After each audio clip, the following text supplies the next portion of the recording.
Bismillahirrahmanirrahim. Assalamualaikum warahmatullahi wabarakatuh. Innal hamdalillah nahmaduhu wa nasta'inuhu wa nastaghfiruh wa na'udzu billahi min syururi anfusina wa min sayyiati a'malina. May yahdihillahu fala mudhillalah wa may yudlil fala hadiyalah. Asyhadu an la ilaha illallah wahdahu la syarikalah wa asyhadu anna Muhammadan abduhu wa rasuluh la nabiyya ba'dah. Tiada kata yang pantas kita ucapkan selain puji syukur kehadirat Allah Subhanahu wa taala atas nikmat-nikmat yang telah diberikan kepada kita secara sempurna, khususnya nikmat iman dan kesehatan. Dan mari kita juga bersalawat kepada Nabi kita Muhammad SAW, kepada keluarga beliau, sahabat beliau, serta umatnya. Semoga kita termasuk dalam golongan yang mengikuti Nabi Muhammad SAW dan mendapatkan syafaat beliau di yaumil akhir. Amin ya rabbal alamin.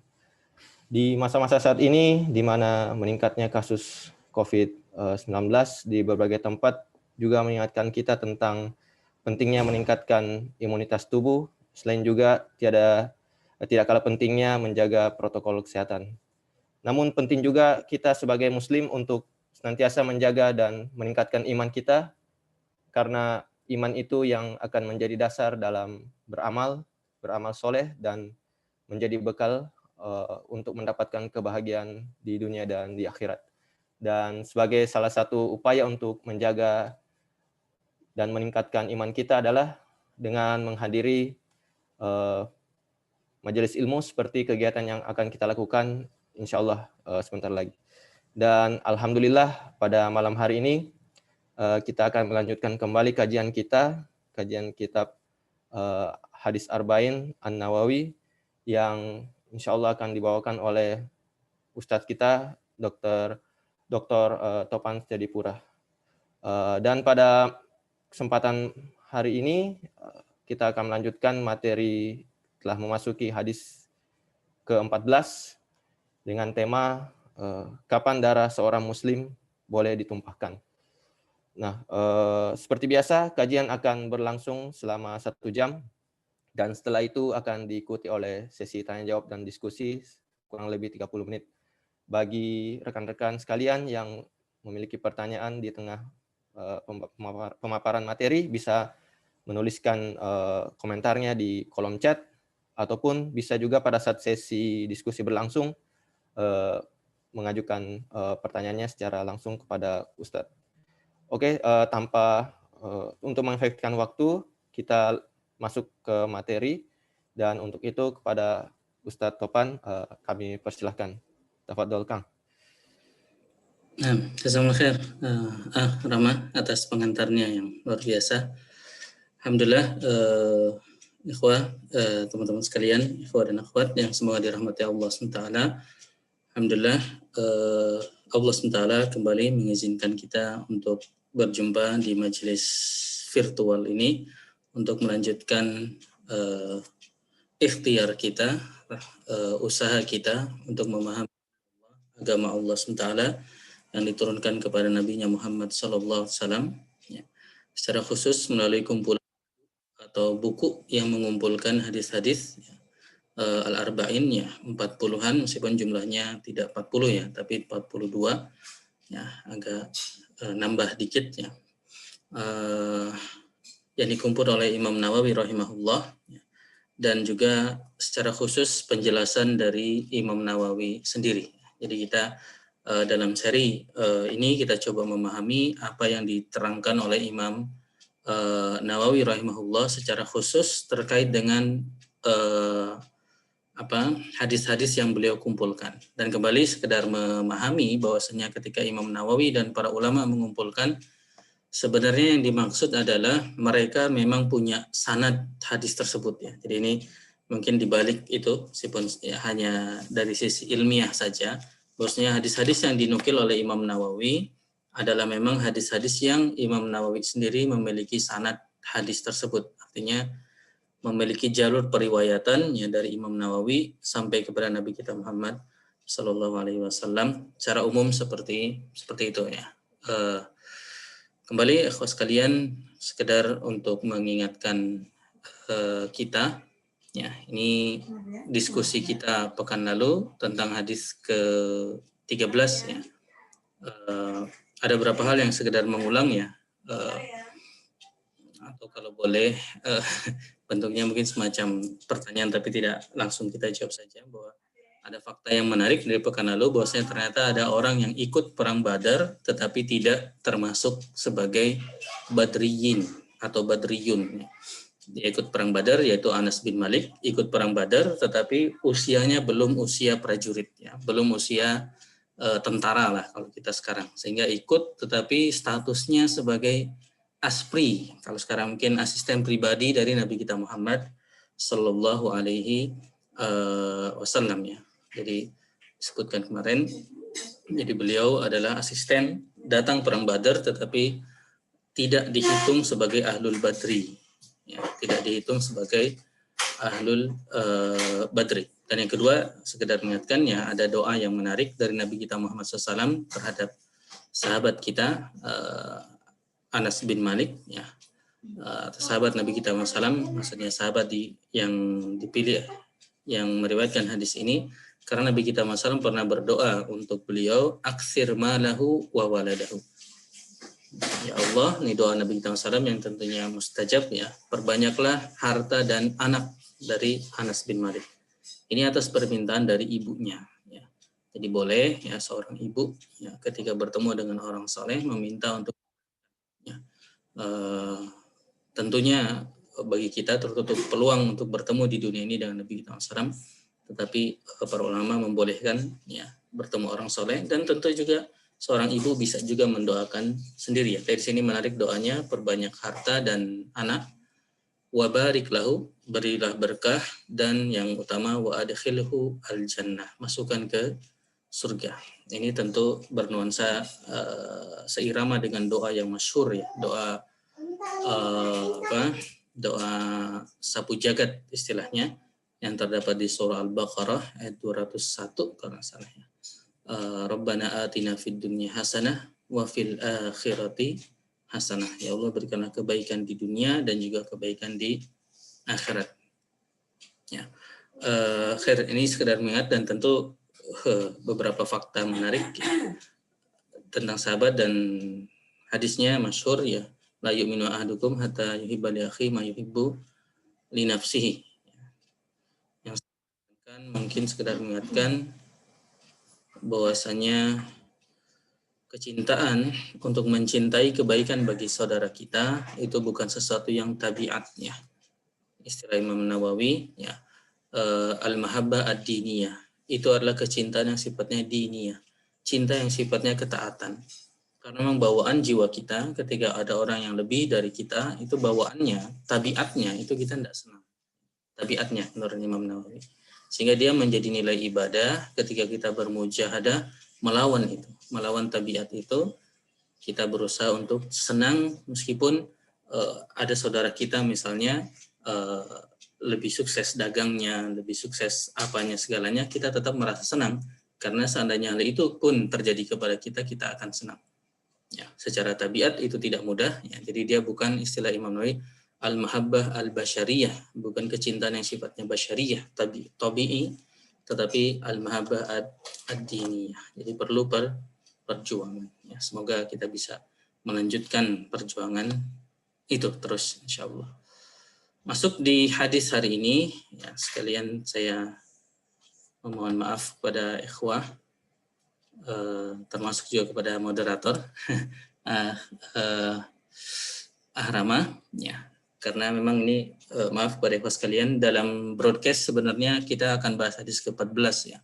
Dan ya tentu secara urutan setelah 13 kita bahas hadis 14 ya.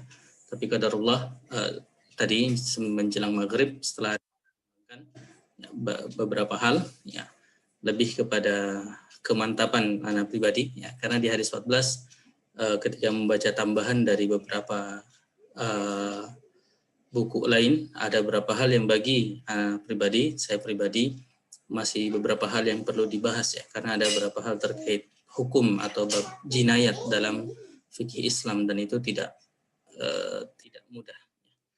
Jadi mohon izin saya lewat bab hadis ke-14 insyaallah ya. Semoga waktu setahun ya, setelah setahun nanti di pekan depan sudah ganti tahun, insyaallah kita lanjut dengan hadis ke-14. Jadi kita lompat dulu langsung ke hadis ke-15 dan kita judul di hadis ini Samaratul iman billahi wa bil yaumil akhir. Buah keimanan kepada Allah dan iman kepada hari akhir. Ya. Jadi kita langsung ke hadis 15. Mohon izin ya. An Abi Hurairah, dari Abu Hurairah radhiyallahu anhu. Ya. Masyhur, sahabat kita yang sering kita temui dalam Arba'in Nawawi ini. Anna Rasulullah sallallahu alaihi wasallam, bahwasanya Rasulullah sallallahu alaihi wasallam qala, berkata, man kana yu'minu billahi wal yaumil akhir, barang siapa yang beriman atau orang yang beriman atau siapa yang beriman kepada Allah dan hari akhir, ya, kepada Allah dan hari akhir, falyakul khairan aw liyasmut. Maka ada dua konsekuensi yang disebutkan dalam hadis ini. Falyakul khairan, maka hendaklah dia yakul khairan, berkata khairan, berkata yang baik. Atau alternatifnya liyasmut, atau dia diam. Ya. Lagi, wa man kana yu'minu, dilanjutkan Nabi kita Muhammad SAW, man kana yu'minu billahi wal yaumil akhir, siapa yang beriman kepada Allah dan hari akhir, falyukrim jarahu, maka hendaknya dia memuliakan tetangganya. Wa man kana yu'minu billahi wal yaumil akhir, falyukrim dhaifahu, hendaklah dia memuliakan tetangganya. Ya. Hendaknya dia dhaifahu artinya tamunya. Ya. Jadi ada buah yang kita istilahkan dalam judul, ya, buah ketika seseorang beriman kepada Allah dan hari akhir adalah falyakul khairan, maka dia hendaklah berkata yang benar, au liyasmut, atau diam. Buah yang kedua, falyukrim jarahu, dia memuliakan atau ya, dia memuliakan jarahu, tetangganya. Yang ketiga, falyukrim dhaifahu, hendaknya dia memuliakan tamu, ya, dia memuliakan tamunya. Ya. Hadis ini rawahul Bukhari dan Muslim. Hadis diriwayatkan oleh Imam Bukhari dan Imam.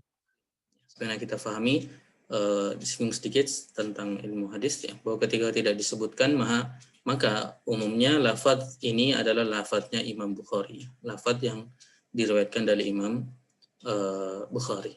Baik. Karena Abu Hurairah sudah sering kita temui, maka kita bisa langsung masuk ke syarah dari Imam Nawawi. Dan di hadis ini ya, Imam Nawawi cukup panjang lebar menyampaikan penjelasannya. Ya. Jadi kita akan cukupkan dari penjelasan Imam Nawawi, ya, tanpa ada penambahan dari buku Fathul Mubin yang biasa kita tambahkan. Ya, saya disebutkan oleh Imam Nawawi. Jadi sekarang perkataan Imam Nawawi, qauluhu sallallahu alaihi wasallam, tentang perkataan Nabi kita Muhammad sallallahu alaihi wasallam. Man kana yu'minu billahi wal yaumil akhir falyakul khairan aw liyasmut. Yang pertama ini. Maaf, sebelum masuk mungkin sekedar pengantar mengingatkan kita tentang pentingnya atau mengingatkan kembali konsep imannya. Bahwasanya al-iman itu qaulun wa amalun. Bahwa iman adalah perkataan dan perbuatan. Ini kita bahas sebelumnya, tapi kita ulang dulu.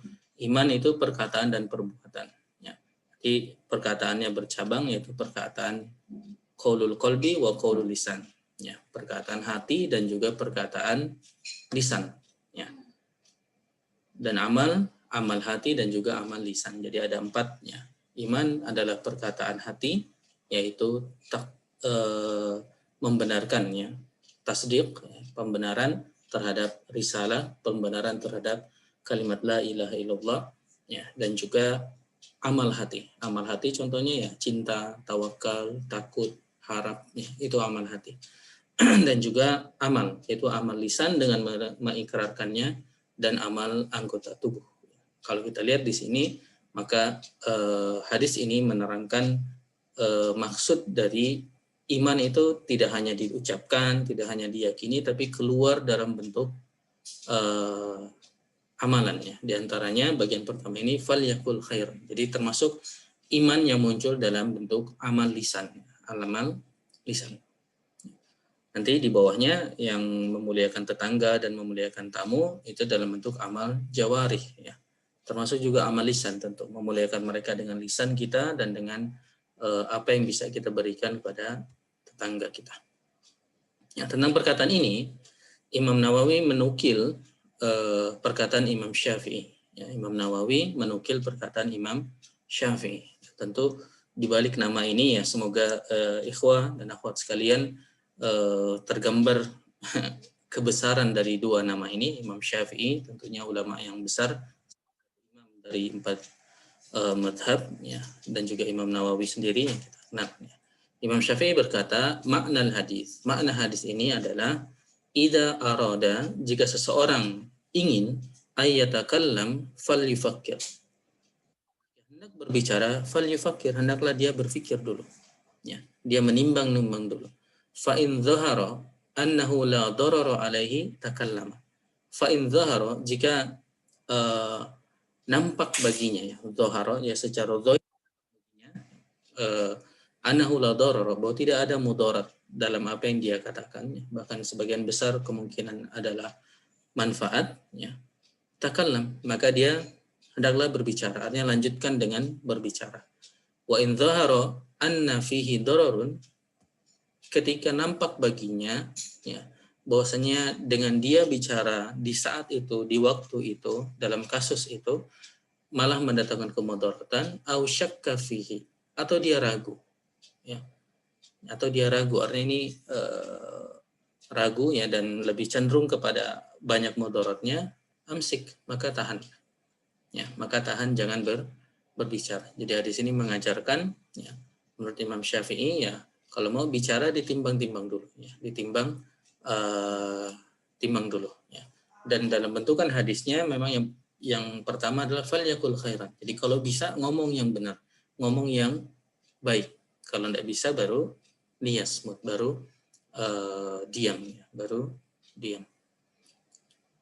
Malih ini nukilannya dari Imam Syafi'i yang insya Allah mudah juga kita ingat ya. Jadi kalau mau bicara dipikir dulu, dan ini semoga bisa kita amalkan ya, bahwa setiap yang kita bicarakan atau yang kita keluarkan dari lisan kita memang sudah melalui proses mikir ini yang dimaksud oleh Imam Syafi'i. Kemudian Imam Nawawi juga menukil perkataan dari Muhammad bin Abu Zaid ya. Wa qala al-Imam al-Jalil, seorang imam yang mulia, Abu Muhammad ibn Abi Zaid, Ibnu Abi Zaid, Imamul Malikiyah, Imam Madzhab Maliki bil Maghrib, di Maghrib di zamannya. Jadi dia imam besar di zamannya. Mengatakan bahwa jami'u adabil khair, bahwa semua adab kebaikan tatafarra'u min arba'ah ahadits ya. Bercabang dari 4 hadis. Jadi adab-adab kebaikan itu kalau ditarik awalnya datang dari mana, bisa dikumpulkan sumbernya adalah 4 hadis ini ya. Yang pertama adalah hadis kita ini, yaitu hadis man kana yu'minu billahi wal yawmil akhir falyakul khairan au liyasmut. Jadi hadis ini yang menjadi sumber adab kebaikan, yaitu hadis yang kalau bisa bicara yang baik atau diam. Yang kedua, min husni islamil mar'i tarkuhu ma la ya'nihi. Ini kita sudah bahas ya, bahwa di antara kebaikan Islam seseorang adalah meninggalkan apa yang tidak bermanfaat. Jadi ini hadis yang kedua sebagai sumber kebaikan atau adab kebaikan. Yang ketiga, wa qaulu sallallahu alaihi wasallam alladzi ikhtasara lahu alwasiyah, yang beliau ringkas wasiatnya dalam perkataan la taghdab, jangan marahnya, la taghdab. Jadi hadis yang ketiga la taghdab, wa qauluhu, dan perkataan Nabi sallallahu alaihi wasallam la yu'minu ahadukum hatta yuhibba li akhihi ma yuhibbu li nafsihi. Dan hadis selanjutnya yang keempat, ini juga pekan lalu baru kita bahas ya, tidak beriman atau tidak sempurna keimanan seseorang sampai dia mencintai bagi saudaranya apa yang dia cintai bagi dirinya sendiri. Alhamdulillah, jadi 4 hadis tentang adab ini ya, terdapat di dalam di dalam Arba'in Nawawi ini ya. Dan yang nomor 1 ini akan kita pelajari hari ini, dan nomor 2 dan nomor 4 sudah, yang nomor 3 itu setelah ini sebenarnya, nomor 16 ya. Meskipun mungkin kita pekan depan akan kembali ke hadis 14 dulu ya. Jadi kembali menurut Abu Muhammad Ibnu Abi Zaid, adab kebaikan itu bertumpu pada 4 ini, ya, berakar pada 4 hadis ini. Kita bisa mengevaluasi diri kita terhadap 4 hadis ini, ya, sejauh mana kita telah mengamalkan 4 hadis ini. Kemudian beliau menyebutkan wa nuqila an Abil Qasim Al-Qushairi, dan nukil dari Abul Qasim Al-Qushairi rahimahullah bahwasanya ia berkata, Abul Qasim berkata, as-sukut fi waqtiha sifatur rijal. Diam pada waktunya adalah sifat para tokoh, ya. As-sukut fi waqtiha sifatur rijal. Diam, tetapi ingat di sini beliau nambahkan kata kunci yang menarik, fi waqtiha, pada waktunya. Sifatur rijal adalah sifat ar-rijal. Ar-rijal ini maknanya memang laki-laki, ya, tetapi para ulama saling menggunakan ini dalam arti yang lebih, bahwasanya dia adalah tokoh. Kama anna nutqa, bahwasanya berbicara, ya, sebenarnya halnya berbicara fi maudhi'i. Ini agak sedikit beda bahasa Arabnya, tapi maknanya kurang lebih sama, ya. Dan berbicara fi maudhi'i, pada tempatnya, ya, min asrafil khisal, di antara sifat orang yang paling mulia, atau di antara sifat yang mulia. Ini bukan orang, tapi min asrafil khisal, di antara sifat yang paling mulia. Bukan orang, tapi asrafil khisal. Khisal ini sifatnya yang mulia. Ini menarik teman-teman sekalian, karena as-sukut dan juga an-nutku, diam dan berbicara, ini ada kriterianya, yaitu diam fi waqtihi dan juga an-nutqu fi waqtihi. Jadi ketika memang kembali ke perkataan Imam Syafi'i, ketika yang baik pada saat itu, pada waktu itu, pada kasus itu adalah diam, maka seorang tokoh bisa menahan dirinya untuk diam, ya. Dan ketika memang tempat yang baik adalah bicara, maka seorang tokoh juga bisa mengeluarkan sifat mulia, yaitu dengan dia berbicara, ya, dia berbicara. Banyak tentu kalam-kalam para tokoh besar yang mereka berani bicara pada saat yang penting, ya, dan pembicaraan itu akhirnya menjadi sesuatu yang sangat bermanfaat sekali, ya. Kebetulan yang saya ingat saat ini misalnya keberanian dari Zaid bin Thabit.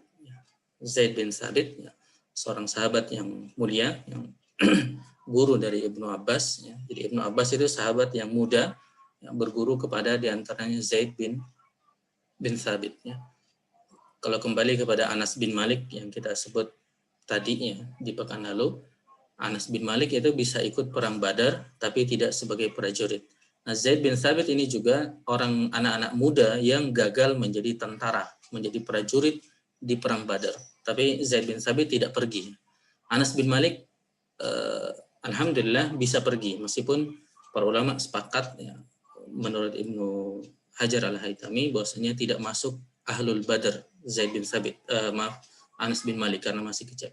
Zaid bin Thabit dalam kondisi yang sangat genting, ya, beliau berani mengangkat suara dan berbicara, yaitu ketika Nabi kita Muhammad SAW meninggal, lalu terjadi diskusi, ya, siapa yang mau menjadi pengganti Nabi kita Muhammad Sallallahu Alaihi Wasallam.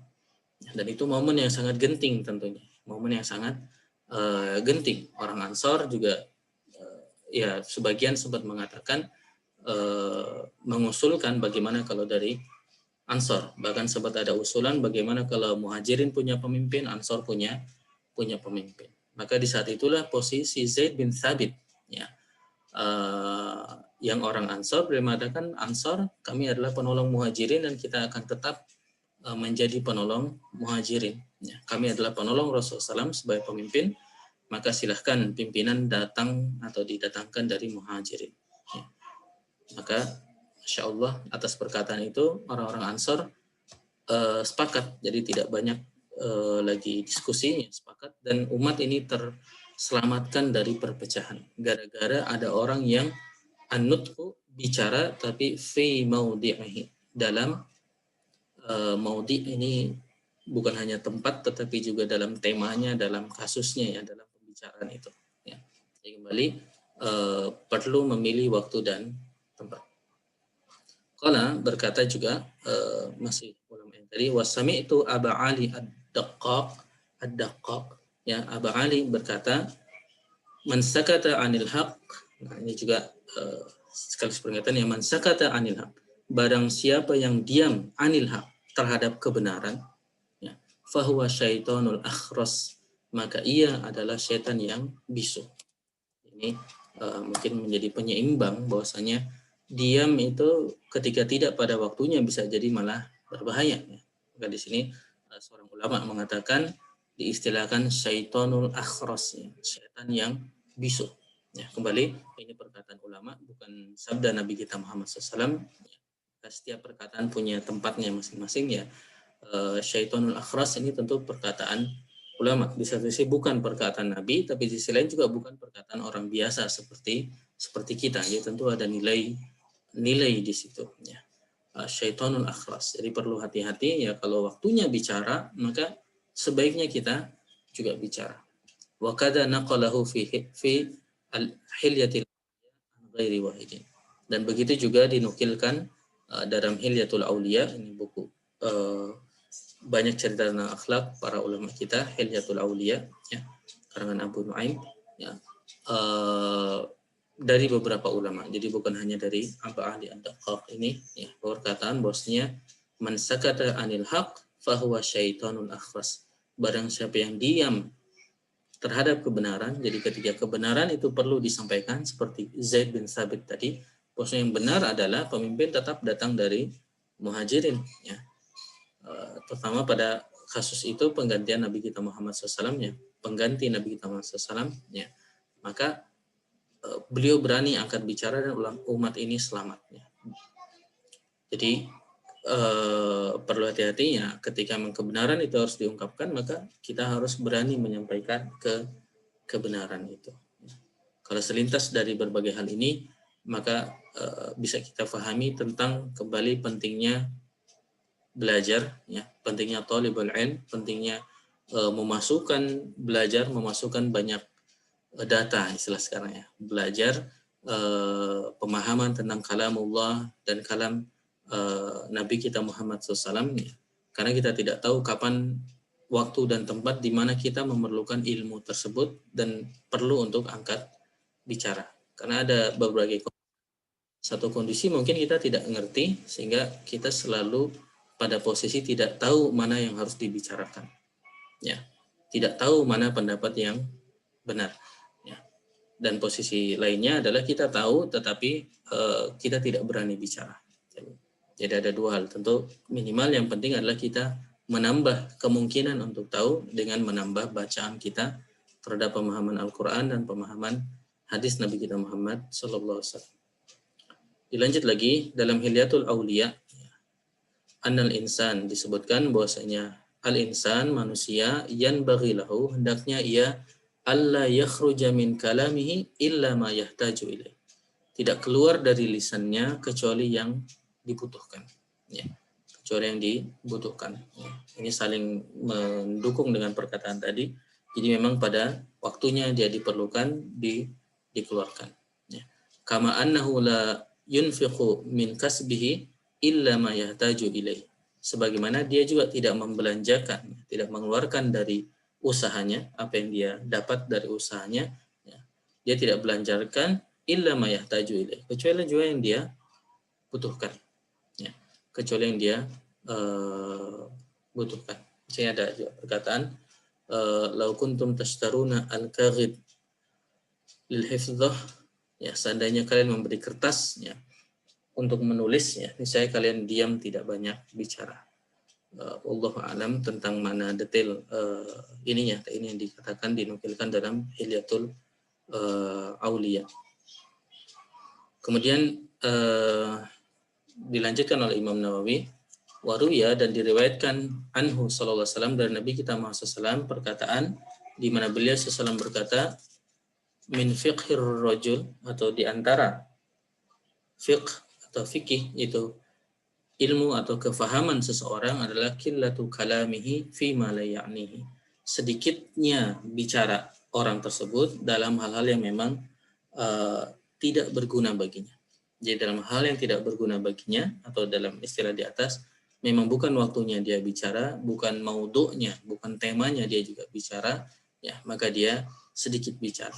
Ya, jadi di antara kalami adalah fiqhur rajul, ya, pemahaman seseorang, dalamnya pemahaman seseorang adalah qillatu kalamihi fi ma la ya'nihi, atas hal-hal yang tidak bermanfaat baginya, ya. Atau kalau kembali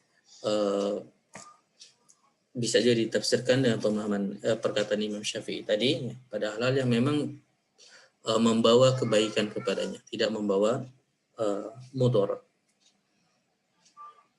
Boleh juga Imam Nawawi menukil waruwiya, dan diriwayatkan anhu sallallahu alaihi wasallam annahu qala, bahwa beliau sallallahu berkata, al-afiyah keselamatan fi asrah ajza, fi asrat ajza, dalam 10 bagian, dan 9-nya tis'ah minha fis sumti atau fis samti illa an dzikrillahi ta'ala azza wa jalla. 9 darinya terletak dalam diam, kecuali untuk berzikir kepada Allah Subhanahu wa ta'ala, ya, kecuali untuk berzikir kepada Allah Subhanahu wa ta'ala. Jadi diam itu pada umumnya membawa kebaikan, ya, kecuali di sini dikhususkan zikir kepada Allah Subhanahu wa ta'ala. Ya, sebagian ulama mengatakan bahwa hadis ini hadis yang dhaif, ya, hadis yang lemah. Tapi kembali Imam Nawawi membawakan ini, dan kalau kita lihat dari perkataan Imam Nawawi, sighahnya, bentukannya memang juga bentukan yang istilahnya tidak jazm, ya, tidak dalam bentuk yang kuat, ya. Ruwiya, diriwayatkan, ini bentukan-bentukan ulama yang istilahnya bukan dalil utamanya dia, ya, bukan, dan dia pun tidak jazm, tidak yakin penuh tentang hal tersebut. Kembali di sini pelajarannya bahwasanya diam itu akan membawa al-afiyah, keselamatan, ya, secara umum, ya. Di sini sebutkan kecuali untuk berzikir kepada Allah Subhanahu wa ta'ala. Dan dikatakan juga yuqalu, dikatakan man salima, ya, barang siapa yang sakata, diam, fasalima, maka dia selamat. Kembali tentang sighah, perkataan para ulama, rubiya, diriwayatkan, yuqalu, dikatakan, ini bentukan-bentukan yang secara umum tidak disampaikan oleh para ulama secara jazm. Jadi dia sebagai penguat untuk argumentasi yang sudah disampaikan dalil atau penguat utamanya. Tapi ini seakan-akan tambahan untuk menguatkan, ya. Man sakata fasalima, barang siapa yang diam maka dia selamat. Kaman qala faghanima, ya, sebagaimana orang yang berkata faghanima, ya, perkataan yang menarik, ya, secara bahasa Arab bentuknya juga menarik, ya. Man sakata fasalima, barang siapa yang diam maka dia selamat, ya. Kaman qala faghanima, sebagaimana orang yang berkata faghanima, maka dia akan ghanimah, ya, mungkin yang istilah yang sering kita kenal, maka dia akan mendapat ghanimah, nah, kurang begitu, ya. Tapi tentu perkataan ini berlaku tidak otomatis selalu baik, ya. Sebenarnya dalam asar-asar di atas, man sakata fasalima, dia selamat, ya, secara umum. Tetapi bisa jadi seperti disampaikan di atas, masuk dalam kasus syaitan yang diam tadi, ya, syaitan yang bisu. Kaman qala, orang yang bicara juga faghanima, maka dia akan mendapatkan sesuatu. Tapi sesuatunya itu juga tergantung dari kualitas apa yang dia katakannya, kebaikan atau keburukan yang dia katakan tersebutnya, pada tempatnya atau tidak pada tempatnya. Wakila li ba'dihim, dan dikatakan kepada sebagian mereka, ulama yang cenderung lebih banyak diam, lima lazim tas-sukut, kenapa engkau melazimkan atau membiasakan diri kalian untuk as-sukut, untuk diam.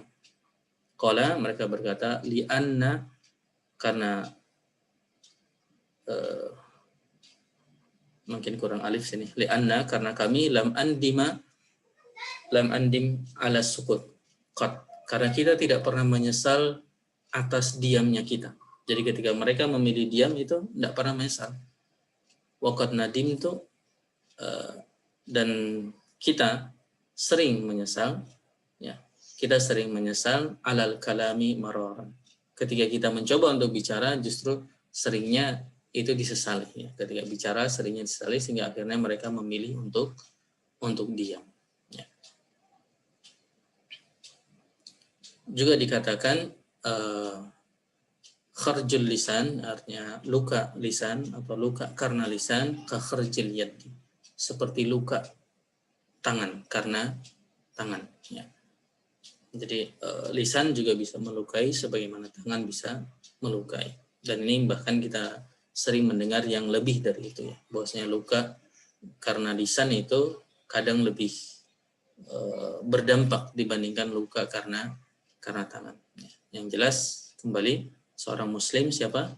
Man saliman muslimuna min lisanihi wa yadihi. Seorang muslim adalah orang yang orang lain, ya, selamat dari lisan dan tangannya. Jadi dia memang tidak menyakiti orang lain baik dengan lisannya atau dengan tangannya, ya. Karena diantaranya tadi kharjul lisan ka kharjil yad, ya. Luka karena lisan itu sama dengan luka karena tangan, ya. Atau salah satunya bisa lebih besar, ya. Wakila juga dikatakan al-lisan kalbun uqurun, bahwa lisan itu seperti anjing yang menggigit. In khalla anhu, jika dibiarkan saja, maka dia akan menggigit. Artinya perlu kita perhatikan, perlu kita jaga lisan kita sehingga yang keluar adalah yang baik, ya. Yang keluar adalah yang baik, ya. Imam Nawawi sampai sini bicara tentang bagian pertama, man kana yu'minu billahi wal yawmil akhir falyakul khairan au liyasmut. Maka adalah dia berkata yang benar atau diam. Maka tentu ini secara umum pelajaran bagi kita adalah kalau bisa kita bicara yang benar, ya. Kalau bisa kita bicara yang benar sehingga kita kembali tadi perlu mengisi perbendaharaan ilmu kita agar ketika memang bicara kita bicara atas ilmu, ya. Kita bicara atas ilmu, kita bicara atas hujah dan argumentasi kita, dan ketika memang kita tidak memiliki hujah yang kuat, maka kita atau argumentasi yang kuat atau ilmu yang menurut kita benar, maka kita diam, memilih untuk diam. Dan ini juga tentu tidak menafikan adanya proses belajar, ya. Adanya proses belajar, maksudnya bisa jadi ilmu kita memang baru sampai di level tertentu sehingga apa yang kita sampaikan saat itu sesuai dengan ilmu kita di level tersebut. Tetapi keberanian kita untuk mengungkapkan sesuatu sesuai ilmu kita, plus satu karakter yang penting lagi adalah kesiapan untuk dikoreksi. Artinya kita berkata sesuai dengan ilmu kita, kalau ternyata ada orang lain dalam konteks itu yang ternyata lebih paham, yang menyampaikan argumentasi lagi, maka kita siap menerima ilmu tersebut, ya. Siap naik level ilmu kita sesuai masukan dari kasus tersebut, dari kejadian tersebut, ya. Jadi jangan ragu untuk berganti argumentasi, ya, berganti pendapat, karena bergantinya ilmu kita, artinya menambahnya ilmu kita, ya. Kalau ya, maaf ini bias dari peneliti, ya, karena peneliti itu, researcher itu nggak boleh bohong. Yang dia sampaikan apa yang dia ketahui, apa yang ada datanya, ada argumentasinya, dan dia siap kalau ternyata ada argumentasi atau data yang lebih benar. Kurang lebih nilainya seperti itu, ya. Kita berani menyampaikan, tapi juga siap untuk mengubah ketika ada argumentasi yang lebih kuat. Itu poin pertama dari hadis ini. Bagian kedua, semoga cukup. Perkataan Nabi kita SAW, ya, yang kedua adalah fal yukrim jarah, muliakan tetangga dan muliakan tamu, ya. Di sini menukil perkataan Qadiyat, ya. Qadiyat mengatakan makna hadis ini anna manil tazama syara'i al-Islam. Siapa yang berkomitmen terhadap syariat Islam, lazimahu, maka konsekuensinya, ya, apa yang akan terjadi pada dia adalah ikramud dhaif wal jar. Dia akan memuliakan tamu dan juga memuliakan tetangga. Maka pesannya jelas, ya, bagi kita Ya, jadi selepas belajar hadis ini kita berusaha berikhtiar untuk bisa ikramud dhaif dan juga ikramu aljar, memuliakan tamu dan juga memuliakan aljar, tamu dan juga tetangga. Ya. Beliau juga menukil perkataan Nabi kita Muhammad, waqad qala sallallahu alaihi wasallam, berkata Nabi kita Muhammad sallallahu alaihi wasallam, mazala Jibril yusini bil jar. Ya. Mazala Jibril, jadi Jibril terus menerus mewasiatiku biljar, tentang tetangga. Hatta dzanantu annahu sayuwarrithu, sehingga saya menyangka, menduga bahwasanya tetangga itu akan mewarisi satu sama lain. Jadi tetangga itu akan mewarisi tetangganya tersebut. Ya. Karena saking seringnya Jibril mewasiati tentang tetangga. Ya. Wa qala sallallahu alaihi wasallam, Nabi SAW juga berkata, man adza jarahu mallakahullahu darahu. Barang siapa yang adza jarah, barang siapa yang mengganggu tetangganya, maka Allah akan di sini ya terjemahnya, Allah akan menguasakan tetangganya tersebut terhadap rumahnya. Ya. Allah alam makna di balik itu ya, yang jelas Allah akan membuat orang yang disakiti itu seakan-akan menguasai rumahnya. Wallahu a'lam maknanya. Ya, tapi kembali di sini dari nasihat Jibril seakan-akan terus mewasiati. Ya. Dan di surah An-Nisa tentang orang-orang yang berhak untuk kita berikan kebaikan adalah wal jari dzil qurba wal jari, yaitu tetangga yang dekat dan tetangga yang jauh. Ya.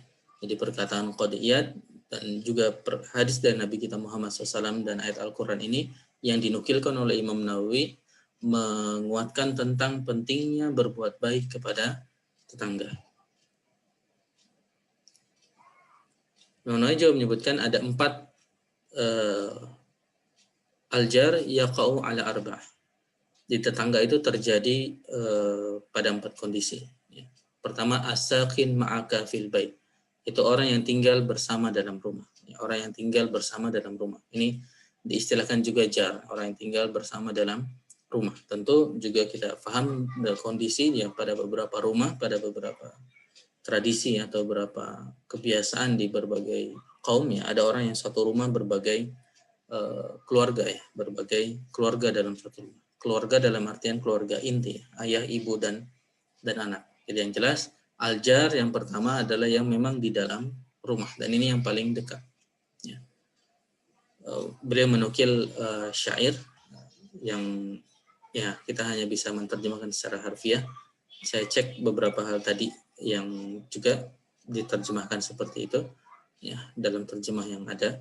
Qala syair ajaratna bil bait. Ajaratna, jadi dia bertetangga dengan kita bil bait, di dalam rumah. Ya, mungkin Imam Nawawi ingin menekankan pemahaman ini. Jadi di dalam rumah pun digunakan istilah ajar, artinya bertetangga. Innaka talib, sesungguhnya engkau dicerai. Wallahu a'lam maknanya. Ya. Jadi mungkin Imam Nawawi ingin menggunakan makna ini yang biasa dipakai bahwasanya ajaratna bil baiti. Dia ya, wanita itu bertetangga dengan kita bil baiti, di dalam rumah. Oke. Yang kedua adalah wayaqau ala man lasiq li baitik. Jadi orang yang nempel atau tepat di samping rumah kita. Jadi lasiqun yang nempel dengan rumah kita. Jadi ini yang kedua terdekat ya. Yang nempel memang dengan rumah kita. Yang ketiga, wa yaqau ala arba'ina daran min kulli janib. Ya. 40 rumah dari setiap penjuru. 40 rumah dari setiap penjuru. Itu tetangga, ya. 40 rumah dari setiap penjuru. Ya. Ini kembali ya, kita sering diskusi di majelis ini tentang pesan-pesan Al-Qur'an maupun hadis Nabi SAW. Ya. Angka 40 ini mungkin menariknya. Wallahu a'lam. Angka 40 ini mungkin menarik. Apakah mungkin yang ahli kesehatan bisa melihat dari fasilitas kesehatan ya, 40 rumah, kalau 40 kali 40 1.600 kakak ya. Yang keempat, wa yaqau ala man yaskun ma'aka fil baladi. Jadi tetangga juga tadi lebih jauh lagi, 40 rumah itu yang ketiga, yang keempat yang tinggal bersamamu fil baladi, di dalam negeri, atau maknanya juga daerah ya, dalam sebuah negeri. Ya. Kalau Allah Ta'ala di sini bahkan dalam sebuah ayat, "Tsumma la yujawirunaka fiha illa qalila." Kemudian mereka tidak bertetangga denganmu di sana, di kota Madinah, illa qalila, kecuali dalam waktu yang sebentar. Ya, sehingga lebih umum ini ya. Mungkin maknanya kota atau juga bisa dimaknai negeri, jadi lebih jauh. Imam Nawawi juga menyebutkan faljar al-qarib, maka tetangga yang al-qarib al-muslim. Ya, di sini ada 3 sifat. Fa al-jar, maka tetangga, al-qarib dekat, al-muslim yang muslim, lahu salah satu hukuk, dia punya 3 hak. Tetangga karena dia dekat dan karena dia muslim. Wal jarul ba'id al-muslim, ya. Sebaliknya al-jar tapi dia ba'id, tapi dia jauh, tapi dia muslim dan dia muslim, lahu haqqani, maka dia punya 2 hak karena tetangga ya, meskipun tetangganya yang jauh tadi, dan juga karena dia muslim. Wa ghairul qarib, dan yang tidak dekat, artinya dia tidak dekat ya, dia jauh ya, tapi minimal dia muslim, lahu haqqun wahid, maka dia punya satu hak ya, dia punya satu hak, yaitu sebagai muslim ya, sebagai muslim. Kita sempat singgung ini Imam Nawawi fokus pada pertetanggaan dan muslimnya, tapi dalam hadis lalu kita sebutkan bahkan ada istilahnya hak basyariyah, hak sebagai manusia, sebagai seorang manusia yang juga punya hak untuk kita hormati. Dalam Al-Quran disebutkan walaqad karramna bani Adam, telah kita muliakan bani Adam. Maka ada hak-hak dari manusia sebagai seorang manusia untuk kita muliakan. Ya, jadi sesuai haknya. Dan Islam mengajarkan fal aqrab tsummal aqrab, artinya yang dekat, yang paling dekat, kemudian yang lebih dekat. Jadi begitu prioritasnya. Yang lebih dekat yang kita berikan kebaikan dari kita, setelah itu yang jauh. Sini beliau menekankan, Imam Nawawi menekankan wadiyafatu, menjamu tamu, min adabil Islam, adalah di antara adab Islam. Wa khuluqun, dan akhlaknya an-nabiyyin was-shalihin, akhlaknya para nabi dan juga akhlaknya orang-orang yang saleh, yaitu memuliakan tamu. Ya, memuliakan tamu. Kita kenal ya, kalau para nabi di ayat Al-Qur'an sering disebut para malaikat yang bertamu kepada Nabi siapa? Nabi Ibrahim. Dan Nabi Ibrahim memuliakan sampai motong hewan, artinya Masya Allah dimuliakan ya, dijamu dengan begitu luar biasa. Ya. Dan juga orang-orang saleh. Bahkan di sini Imam Nawawi ingin menekankan tentang hal ini, waqad aujabaha al-Laits. Dan seorang ulama, Laits bin Sa'ad, ya, ulama besar yang ya, sedikit tentang sirah. Laits bin Sa'ad ini dikabarkan punya murid-murid juga di Mesir ya, dan itu di antara alasan Imam Syafi'i ya, setelah di ujung-ujung hidupnya memilih untuk tinggal di Mesir, di antaranya karena ada sisa-sisa ilmu dari Laits bin Sa'ad, seorang ulama yang tidak sempat beliau temui tetapi beliau kenal kealimannya, yaitu Laits bin Sa'ad. Nah, Laits bin Sa'ad ini menurut Imam Nawawi aujabah, bahkan mewajibkan menjamu tamu lailatan wahidan, satu malam. Jadi kalau ada orang yang perlu dijamu, maka wajib satu malam menurut Laits. Jadi malam kedua dan ketiga sudah tidak wajib, tapi malam yang pertama itu yang wajib untuk dijamu semalam. Artinya diberi tempat tinggal, diberi makan sehari semalam. Ya. Ini tidak menunjukkan bahwa Imam Nawawi memilih pendapat ini, tapi Imam Nawawi ingin menekankan bahwa sampai ada yang berpendapat satu malam itu wajibnya.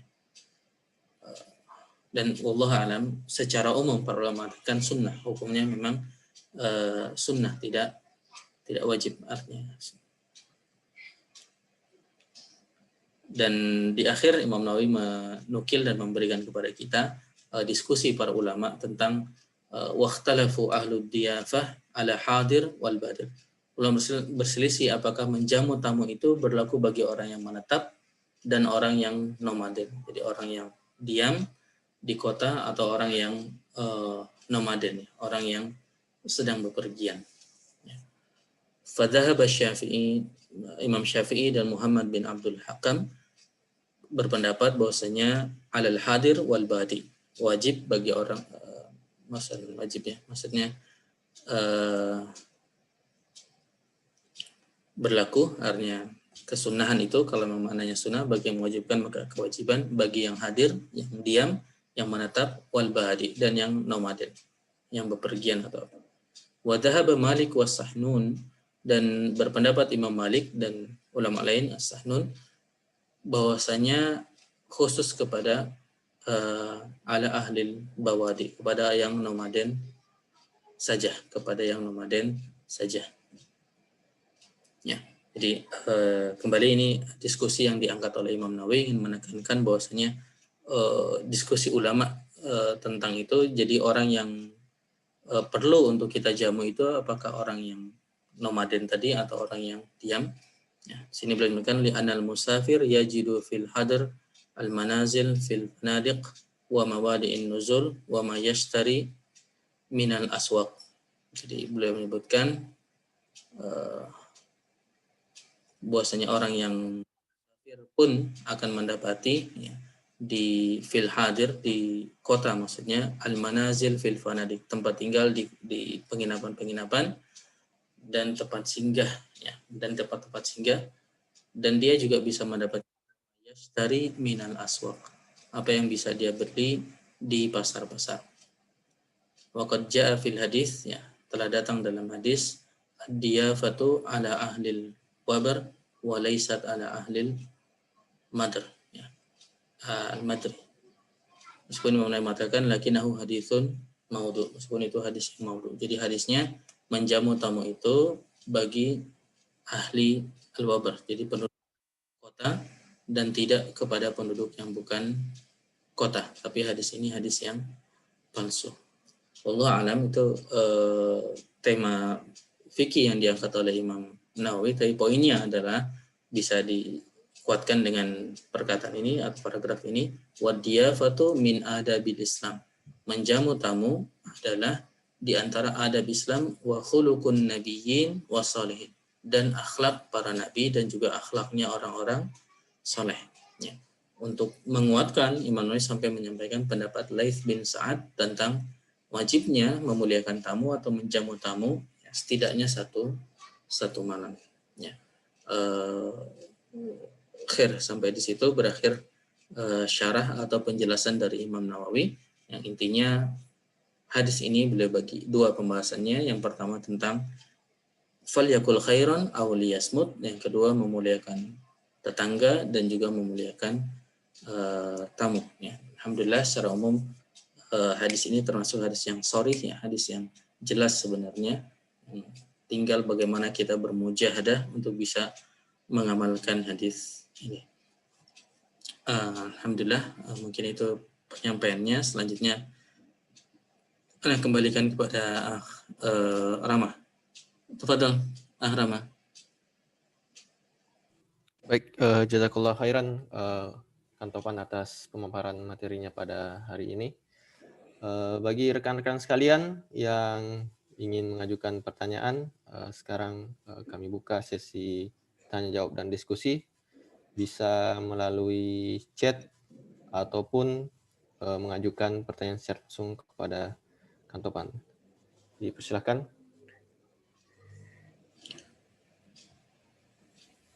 Ya. Atau menambahkan, silakan.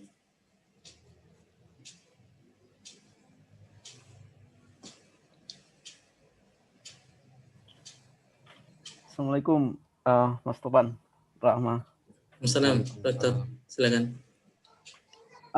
Untuk tentang memuliakan tamu, apakah mempersilakan seseorang untuk menjadi imam di rumah itu termasuk salah satu implementasinya, Mas? Ya. Jadi yang mempersilakan dia menjadi imam di rumah kita, apakah itu termasuk memuliakan tamu? Ya. Terima kasih, Mas. Nah, jazakumullah khair. Alhamdulillah. Memang secara umum yang dimaksud memuliakan tamu memang lebih ke menjamu dia yang diperlukan, misalnya makan dan minumnya, dan juga bila diperlukan tempat tinggalnya. Jadi hal yang kesannya memang terkait kepada perjalanan mereka ya, ketika mereka safar, atau tentunya menerima tamu secara spesifik adalah menjamu sesuai dengan apa yang mereka perlukan. Ketika mereka datang lalu mereka meminta sesuatu, maka itu yang bisa kita berikan sebagai bentuk menjamu tamu. Lalu apakah atau mengizinkan, memuliakan mereka untuk memimpin sholat, mengimami sholat, ini termasuk bagian dari memuliakan tamu? Wallahu a'lam. Secara umum yang kita pahami bahwasanya hak menjadi imam itu haknya ahlul bait ya. Hanya ketika memang tamu itu punya kelebihan ya. Misalnya kalau kembali kepada nas secara umum bahwasanya yang mengimami itu aqra'ukum, yang paling, atau aqra'uhum, yang paling baik bacaannya ya, dan yang paling mengenal tentang bacaan Al-Qur'an, maka bisa jadi itu lebih ke masalah jadi misalnya ahlul bait atau yang di rumah sebenarnya juga pada level yang bacaannya benar ya, tapi bacaan yang tamu ini lebih baik. Jadi ada batasan benar, tidak ada salahnya secara kaidah bahasa, Al-Fatihahnya baik, tapi tamu ini lebih lagi bacaannya, maka boleh saja dia berikan itu, kemuliaan itu kepada tamunya. Meskipun wallahu alam jarang dibahas itu sebagai bentuk memuliakan tamu ya. Tapi kalau memang itu sebagai bentuk kehormatan dan secara umum tamu itu bisa merasa enak, artinya merasa memang dengan hal tersebut ya, secara umum bisa dikatakan itu memuliakan tamu ya. Tadi kalau itu makan memberatkan tamu itu ya, maka mungkin malah bukan memuliakan ya. Misalnya membuat tamu itu pun jadi tidak enak dengan ahlul bait ya, maka perlu diperhatikan kira-kira apakah itu memang enak bagi dia atau tidak enak bagi dia. Wallahu a'lam. Baik, terima kasih Mas Taufik. Ya. Bismillah, izin bertanya Ustadz. Enggak, Kang Indra, Ustadz Indra. Ini kalau bertamu bab ini mengetuk pintu Ustadz itu teh. Ya. Saya ada baca yang menerima tamu juga punya hak katanya tidak menerima tidak menerima tamu, jadi tidak membalas atau gimana, itu yang pertama. Terus yang kedua tuh kalau mengetuk pintu katanya kalau sudah lebih dari 3 kali kalau tidak ada yang membalas katanya kita jangan memaksakan diri katanya Ustadz gitu, seperti itu. Terus yang kedua jangan di depan pintu katanya hadisnya. Itu gimana hadisnya Ustadz?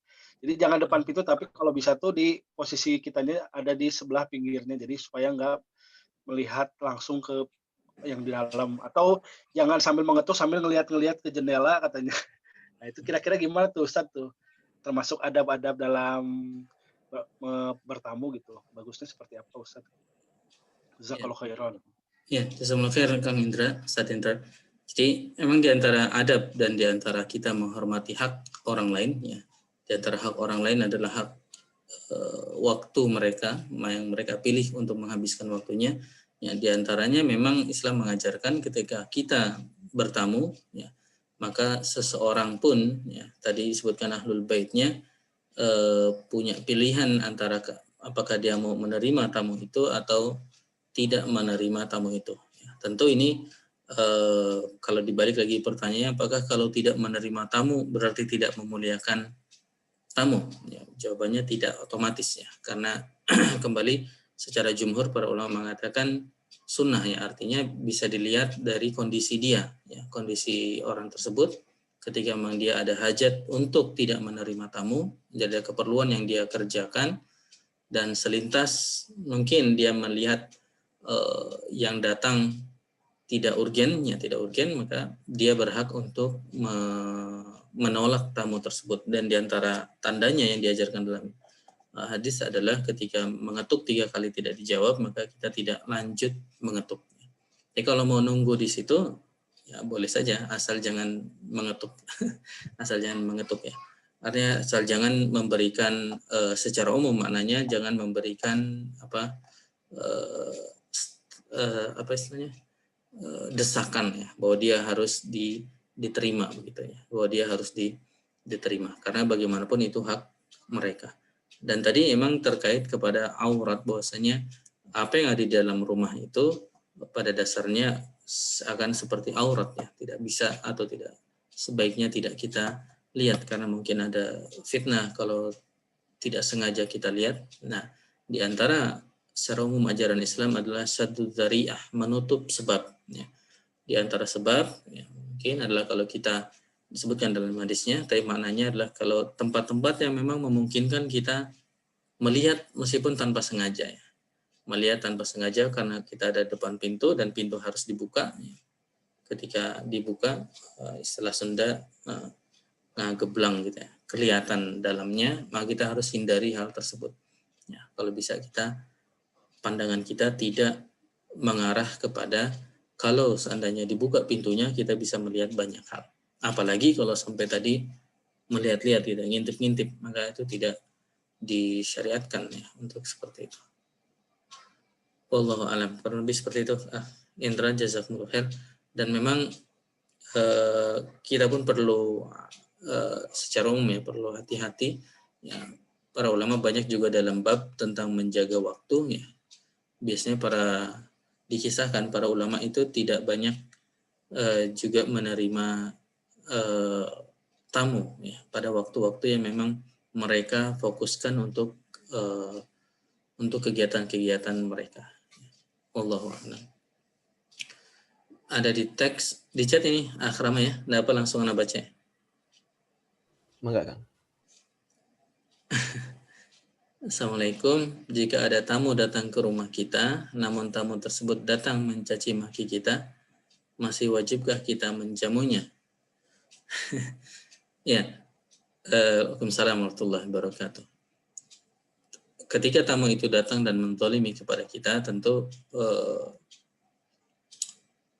ya, maka dia sudah seakan-akan menghilangkan haknya. Jadi dia bukan bertamu lah ya. Dia seperti mau menzalimi kita, ya, maka kita boleh untuk membela diri. Artinya kita punya hak pada dasarnya untuk mengusir dia keluar dari rumah kita ya, untuk mengusir dia keluar dari rumah kita. Karena tadi pada prinsipnya rumah itu ada tuannya, ya, ada ahlul bait yang memang berkuasa dan berhak penuh di rumah tersebut ya. Ketika ada orang datang mencaci maki, maka dalam hukum Islam kan masuk dalam kelompok dia mengambil kehormatan kita, ya. Artinya dia mencaci maki.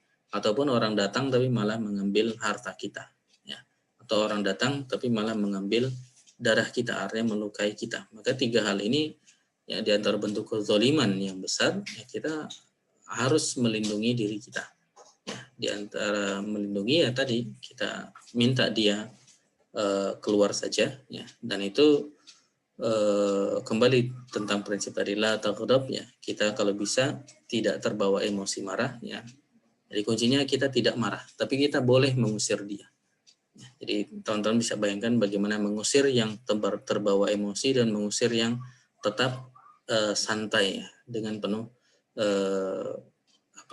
kesabaran ya, dengan penuh al-hilmu, dia bisa menahan dirinya ya, dia paham bahwa orang ini sedang lepas kendali lah ya, lepas kendali, orang ini sedang tidak terkendali, maka dia bersikap agar hal itu tidak makin parah ya, dengan melawan juga, karena caci dibalas juga dengan caci, tapi dia coba untuk ya sudah, orang itu diminta pergi dulu ya, diminta pergi, dan dia boleh untuk menyuruhnya pergi. Tentu dalam hal ini tidak ada sunnah atau apalagi kewajiban untuk menjamu, dalam artian karena mudaratnya malah bisa jadi lebih besar ya, mengizinkan dia masuk dan berlama-lama di rumah malah bisa jadi mudaratnya lebih besar. Wallahu a'lam. Tapi kalau ada hal-hal yang kembali ke kaidah umumnya, kalau memang ada hal yang bisa membuat dia reda dari mencaci maki ya, dan itu bisa kita kerjakan ya, mungkin kita bisa cari alternatif yang bisa memang meredakan hal tersebut. Dan itu mungkin bentuk memuliakannya ya. Artinya memuliakan dalam hal ini adalah bagaimana kita menolong dia untuk tidak berzalim kepada kita. Kan begitu ya ajaran Nabi SAW ya, unsur akhaka, tolong saudaramu ketika dia zalim atau dizalimi ya. Nah, ketika dia zalim contohnya ini, dia datang tapi kok tahu-tahu marah-marah. Maka tugas kita tolong dia misalnya apapun yang bisa membuat dia berhenti dari kezalimannya. Maka kalau mengusir adalah caranya berhenti ya begitu. Kalau cara berhenti adalah dengan mengeluarkan segelas jus, ya keluarkan segelas jus kalau memang kita ada. Dan itu sebagai bentuk tadi ikhtiar kita. Ya. Jadi kembali tidak otomatis harus terus berbuat baik ya. Yang jelas kerangkanya adalah hal yang memang bisa meminimalisir kezaliman tadi. Kalaupun mengusir ya boleh saja mengusir. Kalau memang ada hal yang menurut kita bisa memadamkan amarahnya, ya silakan bisa diikhtiarkan. Wallahu a'lam. Semoga tidak sering kejadian atau bahkan tidak pernah. Imajinasi Kang Rahmat Sagara. Begitu mungkin Kang Rahmat. Afwan. Ya, tafadhal kalau mau menambahkan juga boleh. Kang Ujang, Damang Kang Ujang. Assalamualaikum Ustaz. Salam. Oh, mangga. Apaan? Tadi yang nulis Sukanana itu anak-anak itu. Oh gitu. Oh, Iya. Masya Allah. Tapi Ana ada pertanyaan juga nih Tad. Apa ya? Iya. Masih tentang tamu. Pertanyaannya adalah yang pertama, mana yang lebih utama antara menuntut ilmu dengan memuliakan tamu? Itu satu. Kemudian yang kedua, nah pada saat kita sedang ada agenda mau berangkat untuk menuntut ilmu, itu kan ya, udah siap berangkat, ternyata ada tamu datang. Nah, apa yang harus kita lakukan? Apakah kita berangkat atau apa kita membatalkan keberangkatan kita menuntut ilmu dan memuliakan tamu? Nah, itu aja Ustaz. Terima kasih. Assalamualaikum. Assalamualaikum warahmatullahi wabarakatuh.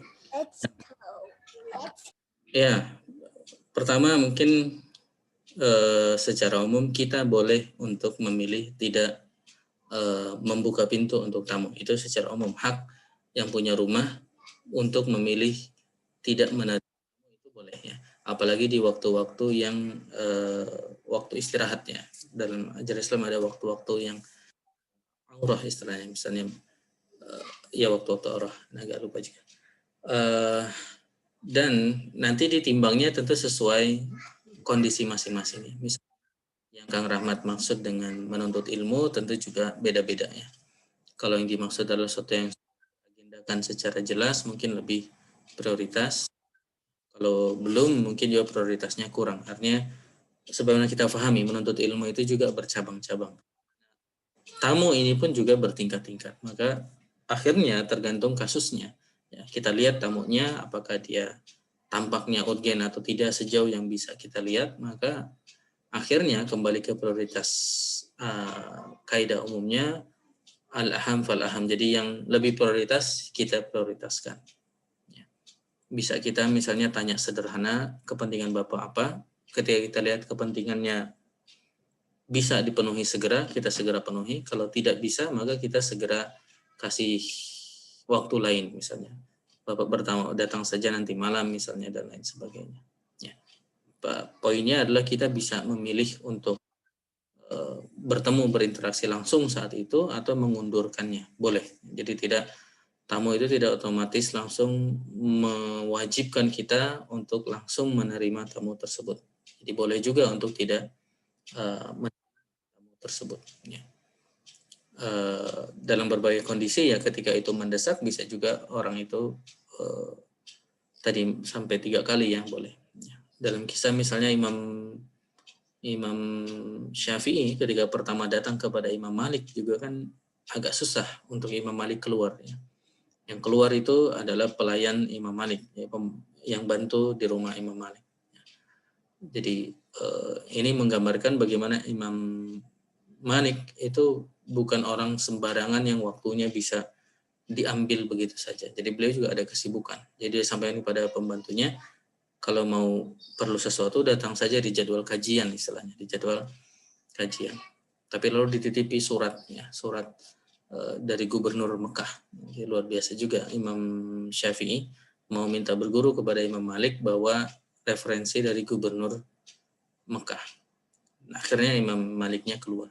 Tapi poinnya di situ adalah bisa jadi seseorang memang memilih untuk tidak melayani tamunya, memilih untuk tidak melayani tamunya, dan itu tidak otomatis tidak memuliakan tamu ya, tidak otomatis tidak memuliakan tamu ya.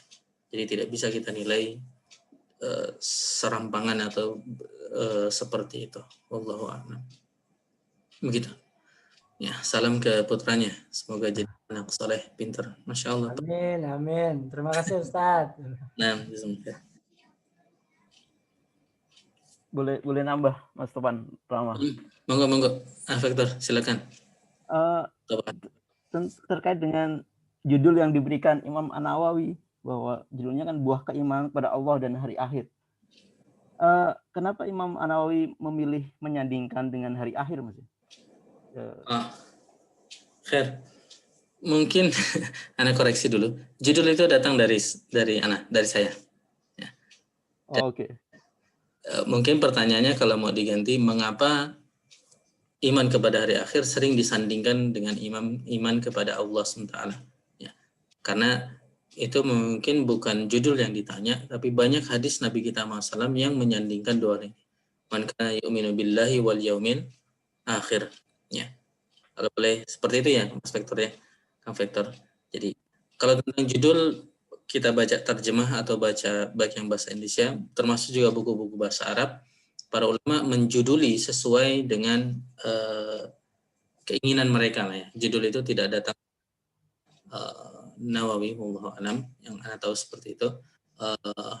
Tapi mungkin pertanyaannya tetap mengapa pilihannya Allah dan yaumil akhir. Jadi para ulama juga mendiskusikan hal ini, diantaranya karena dua hal ini yang paling bisa merubah seseorang, ya, yang paling bisa merubah seseorang, itu imannya kepada Allah SWT dan imannya kepada hari akhir. Jadi dua hal ini yang paling, tentu tidak berarti yang 6 ya dari rukun iman itu tidak bermanfaat, tetapi kalau mau diwakili, ya, maka dia terwakili dalam banyak nas itu dua, yaitu iman kepada Allah dan iman kepada akhir. Kalau dipilih satu, iman kepada Allah tentunya. Ya, iman kepada Allah itu konsekuensinya sisanya, ya, iman kepada kitab, iman kepada Rasul dan seterusnya.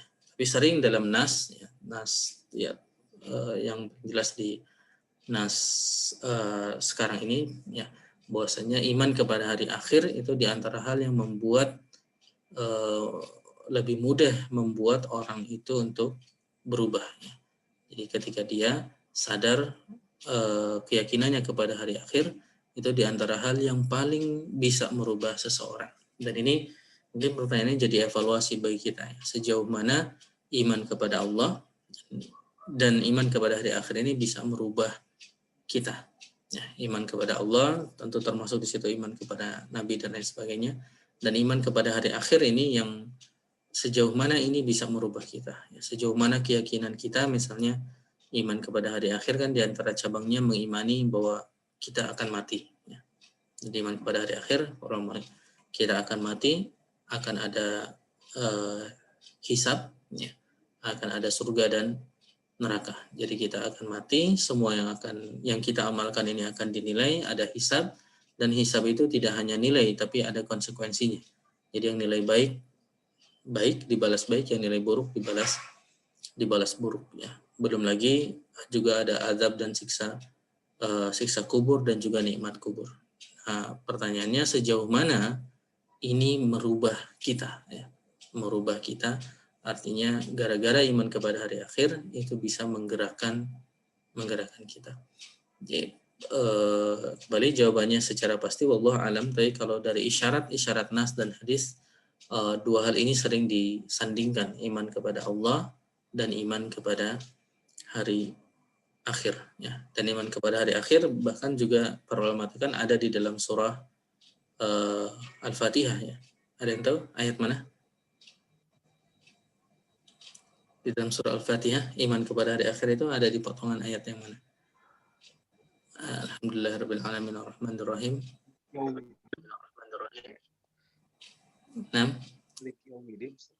Ya, di Maliki Yaumiddin. Ya, artinya sampai muncul juga di dalam Maliki Yaumiddin, sampai muncul di dalam surah Al-Fatihah ya. Malik Yaumiddin. Jadi raja atau pemilik atau Yaumiddin, hari ad-din. Hari ad-din itu, ad-din memang maknanya adalah al-jaza bil adli, pembalasan secara adil. Pembalasan secara adil. Bahkan sebagian ulama, karena salah As-Sa'di rahimahullah dalam tafsirnya mengatakan di antara beda orang yang, jadi beliau kaitkan makna ad-din yang satu ya, yaitu agama, dengan ad-din dalam makna al-jaza bil adli.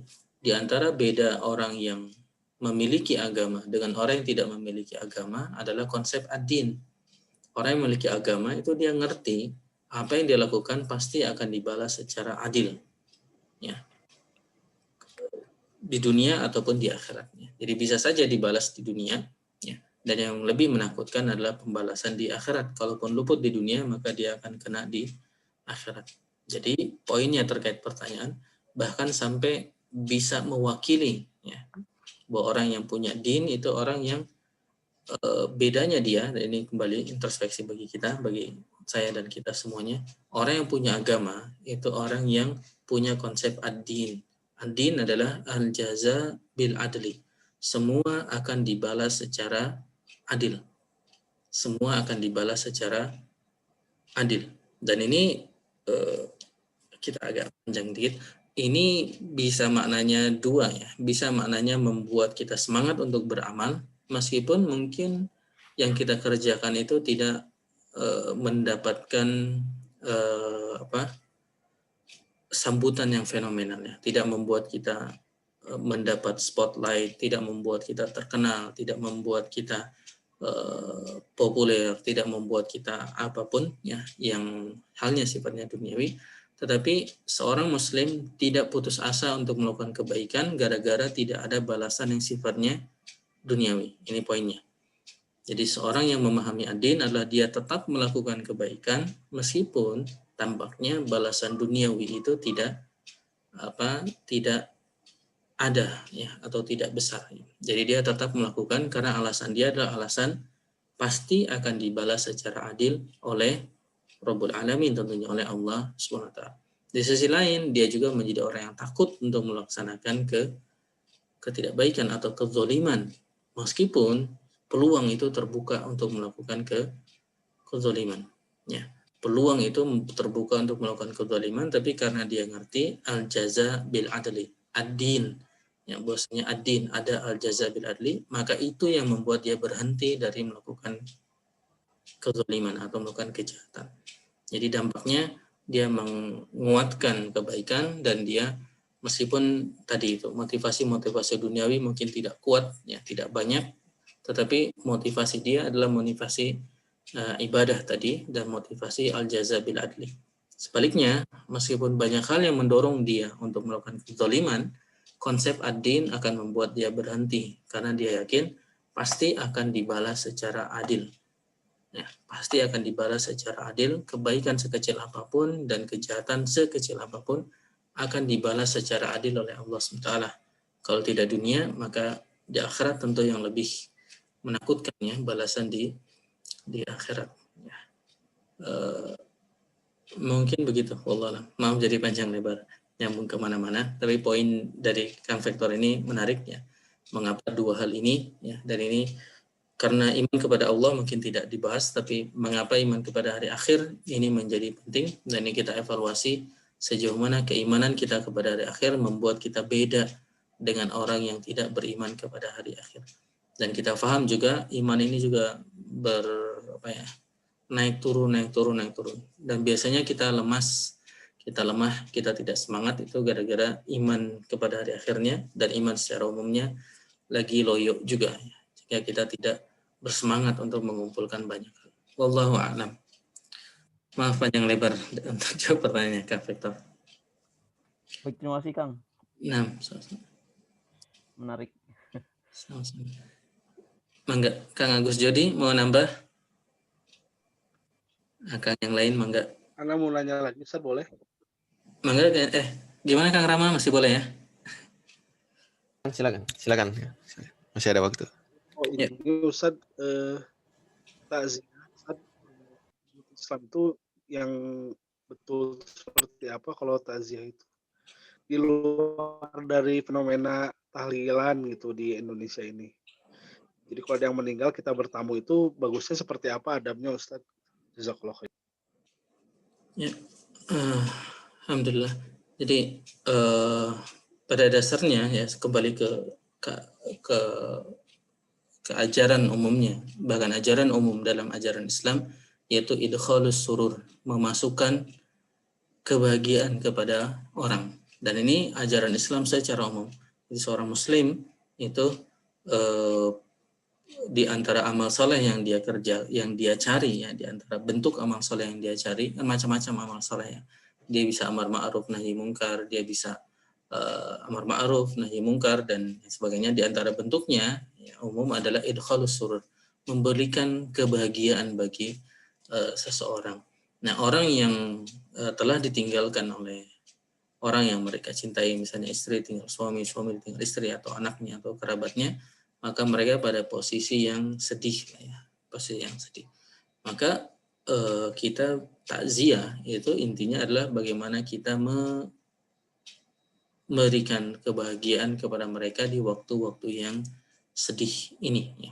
Jadi semangatnya adalah semangat memberikan kebahagiaan, maka bentuknya bisa macam-macam ya. Kalau kita ingat misalnya teman ini, misalnya si Fulan, dan kita ingat kita dulu satu geng istilahnya, satu geng waktu SMA berempat, maka kita bawa lagi 2 teman yang lain misalnya, kita usahakan. Karena dengan berkumpul saja berempat itu sudah memberikan suasana yang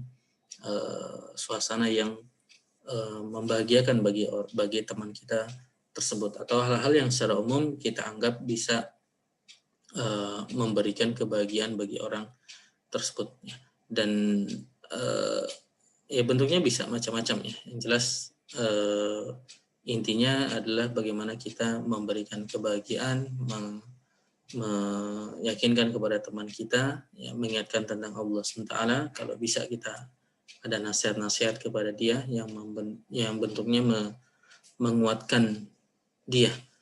Dan di sisi lain juga jangan sampai menyulitkan ya, jangan sampai menyulitkan dari orang yang kita takziah, ada yang kita datang, tapi misalnya seandainya kita datang 10 orang misalnya, maka jangan sampai karena 10 tadi adalah misalnya satu geng lah, satu teman akrab ketika SMA atau ketika kuliah atau ketika atau di pengajian, kelompok pengajian atau apa.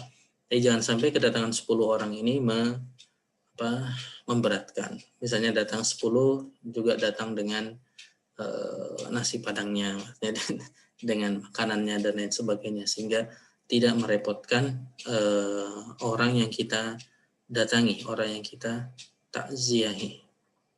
Secara umum seperti itu, Kang Indra. Wallahu a'lam bishawab.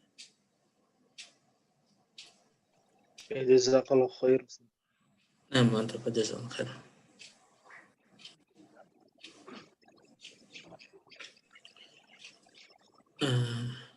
Ya, masih ada.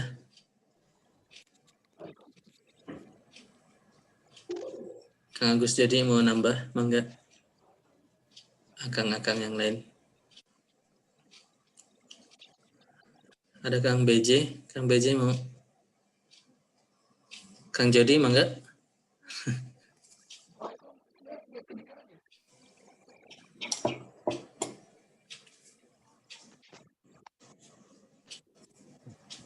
Suaranya kecil, Pak Agus. Oh, udah keluar. Ya, Pak Agus tadi sempat mencoba Pak Mas Towan. Oh.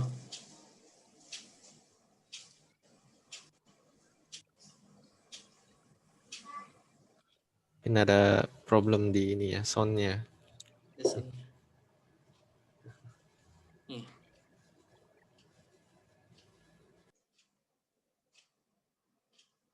Enggak. Ini gambar di Jepang ini Ardi. Ardi ya? Atau bukan? Silakan kalau mau ada yang disampaikan.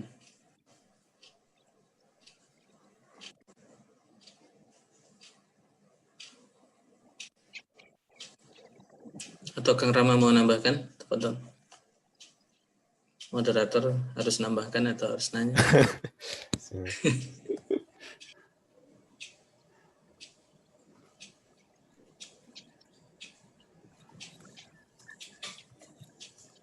Ada Aat dari Jambi.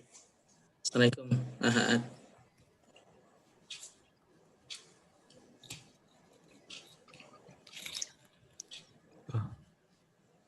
Oh.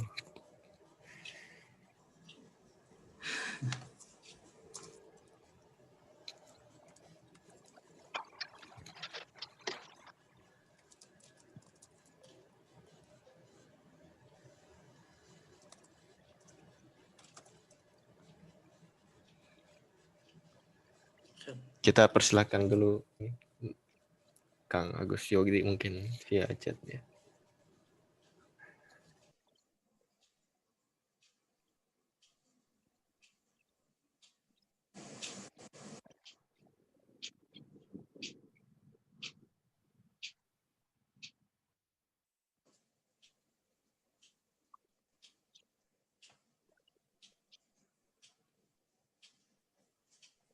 Belum.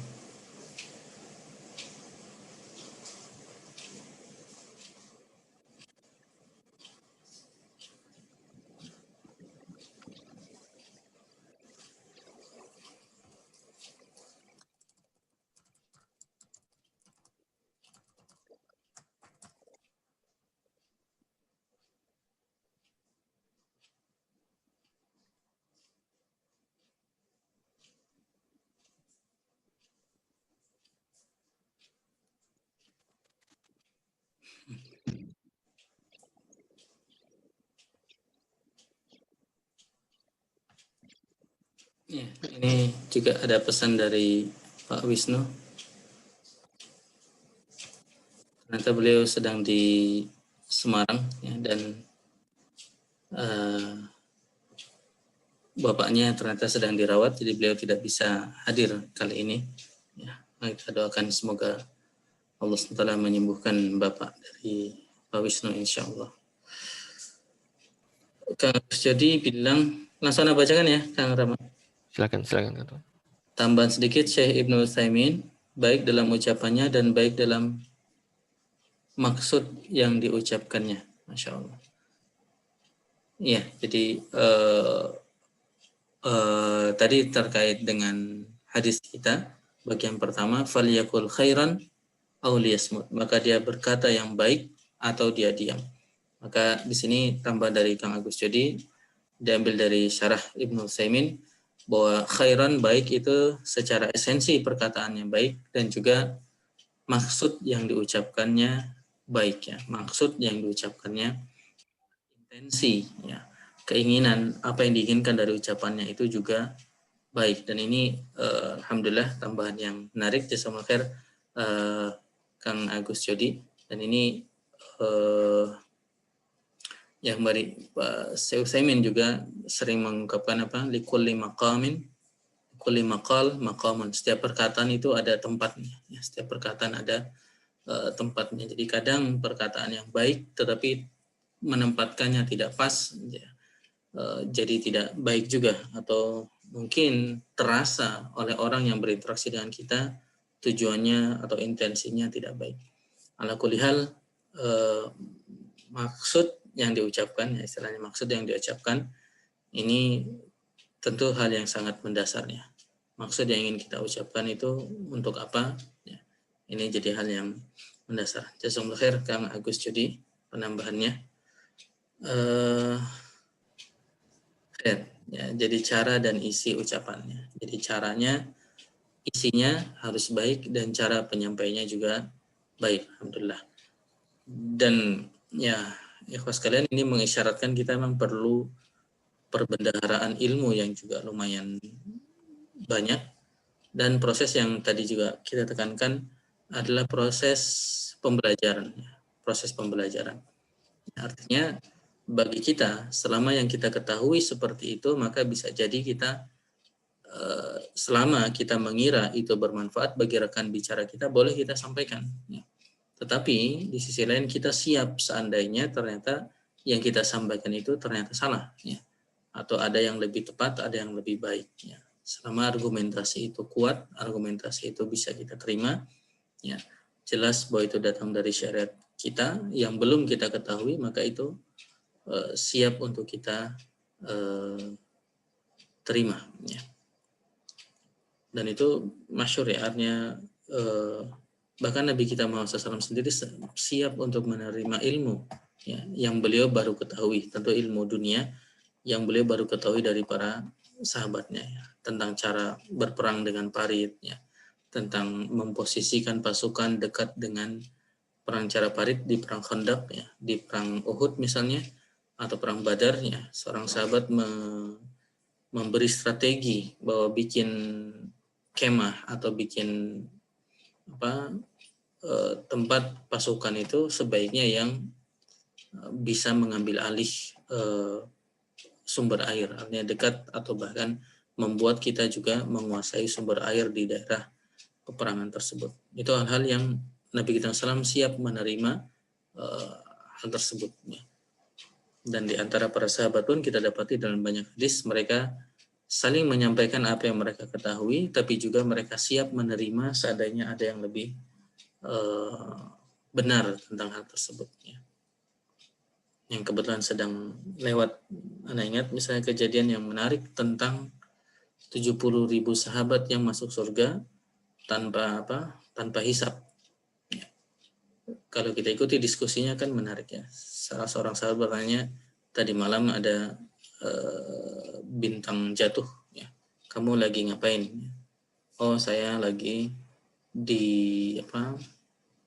diobati, satunya berobat dengan cara diruqyah kalau saya. Lalu yang satunya bilang, wah bukannya ruqyah itu tidak boleh. Ini dia sudah menyampaikan apa yang dia pahami, bahwasanya menurut dia itu tidak boleh gitu. Menurut dia itu tidak boleh. Tapi yang satunya sudah menyampaikan boleh, bahwa itu boleh.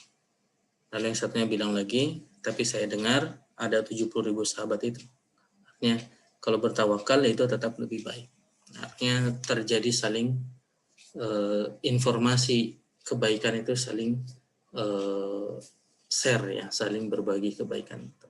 Dan kalau ternyata ada informasi yang salah ya bisa diperbaiki. Khair, mungkin itu, maaf berpanjang lebar. Kang Rama? Oke. Kalau ini masih ada satu pertanyaan lagi di pernyataan Boleh, saya pertanyaan. mau nanya nih. Oh ya, silakan Mas Ari. Rama. Silakan. Assalamualaikum. Waalaikumsalam. Mas Tovan, mau nanya nih. Enggak. Ya, bagaimana sikap kita sebagai tamu ketika kita bertamu gitu ya? Apakah kita juga harus juga memuliakan tuan rumah? Misalkan tuan rumah ini tidak mampu, kita cara memuliakannya dengan membawakan sesuatu biar si tuan rumah ini tidak mengada-ngada. Misalkan dia tidak punya sesuatu untuk menjamu kita yang membawa. Bagaimana Mas? Ya, alhamdulillah. Ya, menarik ya. Dan ini kembali, jadi pertanyaan ini menarik karena membuka satu karakter dari ajaran Islam. Ya, di antaranya diwakili dengan prinsip yang tadi itu.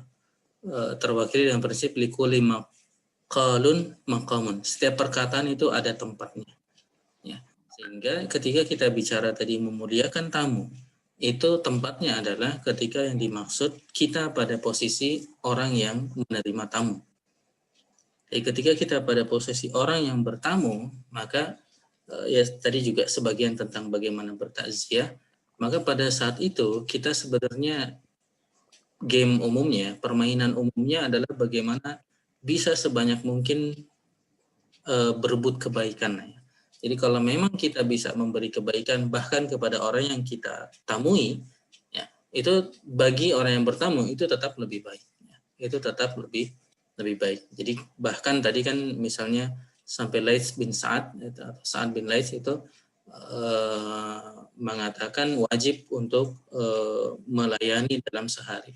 Tapi bisa jadi di zaman, ya bisa jadi kondisinya bahkan dia datang tetapi dia bertamu bahkan sampai 3 hari misalnya, tapi selama 3 hari itu justru tuan rumah malah menikmati banyak hal ya. Mereka makan dengan makanan yang mungkin lebih mewah dari yang biasa mereka makan karena yang bertamu ini malah mesenin Gojeknya makanan-makanan yang luar biasa. Dan itu kembali game kita adalah game berlomba ya, berlomba untuk mendapatkan kebaikan.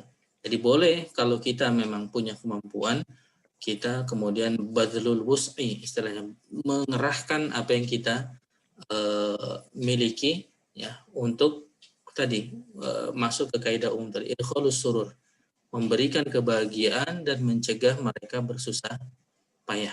Jadi boleh ya. Hanya memang latar belakang tamu itu memuliakan tamu, biasanya tamu memang datang dalam kondisi yang perlu ya, dalam kondisi yang perlu tadi. Maka ada diskusi tadi tentang musafir dan lain sebagainya. Pada umumnya tamu itu memang pada kondisi mereka ada keperluan. Tapi game yang lebih umum memang kita berlaku baik. Dan ini tadi setiap perkataan ada tempatnya, berlaku umum misalnya seorang murid itu perintahnya memuliakan gurunya. Kalau dia menjadi murid, tapi kalau dia menjadi guru, maka ada perintah tersendiri bagi dia. Bagaimana dia juga berusaha untuk memperhatikan muridnya, untuk memberi yang terbaik bagi muridnya, seperti itu. Jadi ada perintah-perintah yang ditujukan kepada imam, misalnya kepada pemimpin, tapi juga ada perintah-perintah yang ditujukan kepada makmum, kepada yang dipimpin.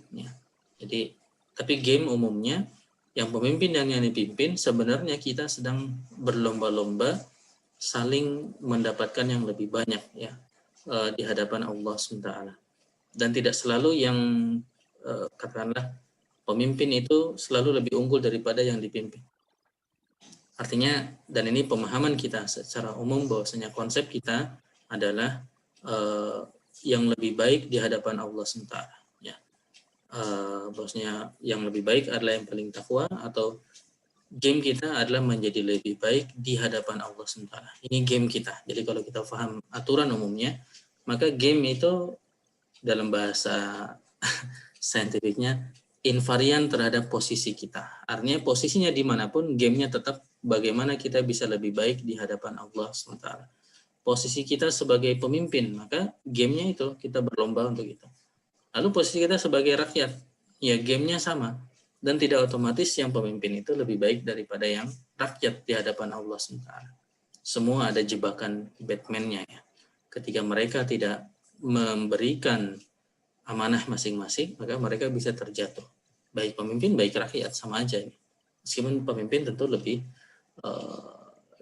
kritis ya. Ketika dia baik, dia bisa baik benar. Ketika dia jelek, dia bisa jelek benar ya, bisa sangat jelek.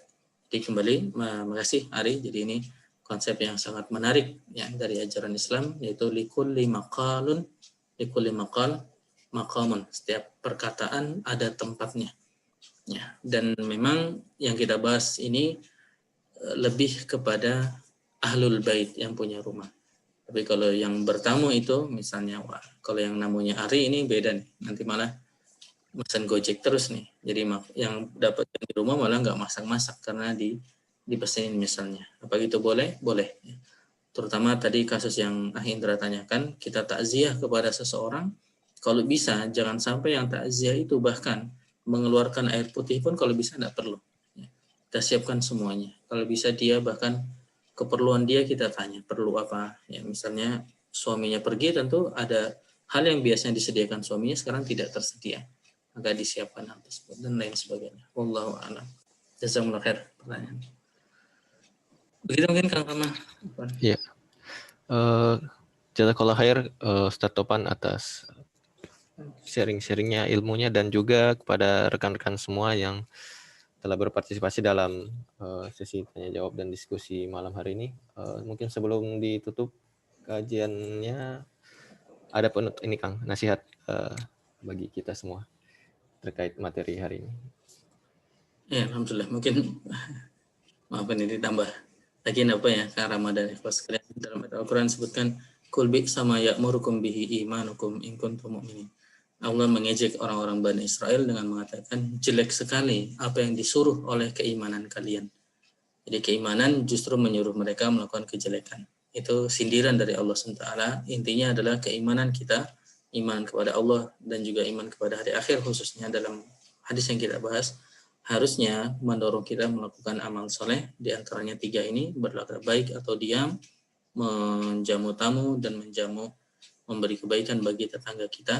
Maka sisanya tinggal bagaimana kita bermujahadah, berusaha sebaik mungkin untuk bisa dekat mengamalkan sedekat mungkin dengan apa yang disifati oleh Nabi kita Muhammad SAW, yang menjadi orang yang bisa memuliakan tamu ya ketika menerima tamu, atau memuliakan ahlul bait tadi ketika menjadi ahlul bait, atau memuliakan tetangga ya. Dan setiap kita saling bertetangga, jadi satu sama lain juga berlomba untuk saling memuliakan satu sama lain. Dan tadi berkata diam, ini secara umum kalau bisa aktif berkata baik ya, kalau tidak bisa maka diam, insya Allah itu yang terbaik bagi kita, insya Allah. Demikian mungkin Kang Rama dan ikhlas kalian, jazakallah. Silakan Kang Rama, bisa ditutup. Jazakallah khair Ustaz Lukman atas penutup nasihat pada kajian hari ini. Demikianlah pertemuan hadis Arba'in, membahas hadis ke-15. Insya Allah pekan depan kita akan lanjutkan lagi dengan pembahasan hadis ke-14 yang sempat tertunda. Dan semoga Allah SWT mempertemukan kita kembali dalam majelis ilmu ini. Kita tutup dengan doa kafaratul majelis. Subhanakallahumma wa bihamdika asyhadu an la ilaha illa anta astaghfiruka wa atubu ilaik. Walafu minkum. Assalamualaikum warahmatullahi wabarakatuh. Assalamualaikum warahmatullahi wabarakatuh.